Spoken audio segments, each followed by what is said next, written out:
18 মাসের সংস্কার প্রক্রিয়াকে অস্বীকার করছে বর্তমান সরকার মন্তব্য করেছেন জামায়াতের আইনজীবী শিশির মনির। বলেন, গণভোট বাতিল হলে আইনগত হুমকির মুখে পড়বে নির্বাচিত সংসদ। সোমবার হাইকোর্টে সাংবাদিকদের এসব কথা বলেন অ্যাডভোকেট শিশির মনির।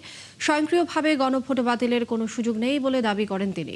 এ সময় তিনি বলেন, গুম কমিশন, দুদক সংস্কার কমিশন, সুপ্রিম কোর্ট বিচারক নিয়োগ সংক্রান্ত সহ 20টির মতো অধ্যাদেশ বাতিলের প্রতিবাদ জানিয়েছেন তিনি।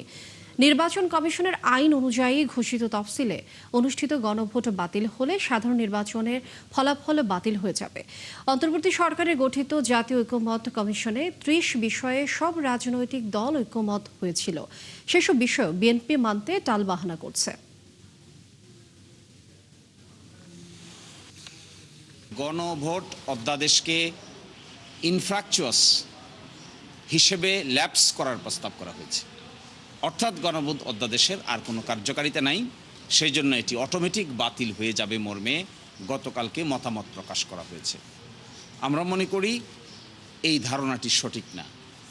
গণভোট অধ্যাদেশের সঙ্গে জুলাই সনদ বাস্তবায়ন আদেশের ধারা 6 এবং বাংলাদেশের নির্বাচন কমিশন কর্তৃক ঘোষিত নির্বাচনের তফসিল ওতপ্রোতভাবে জড়িত, এবং নির্বাচনের তফসিল তার সাথে জুলাই সনদ বাস্তবায়ন আদেশের ধারা 6 এবং গণভোট অধ্যাদেশের শিডিউলে উল্লিখিত 30টি ঐকমত্যের বিষয়, এইগুলো এতভাবে ইন্টারলিঙ্কড, একটাকে যদি আরেকটা থেকে আলাদা করা হয় তাহলে আরেকটা অটোমেটিক মৃত্যুবরণ করবে।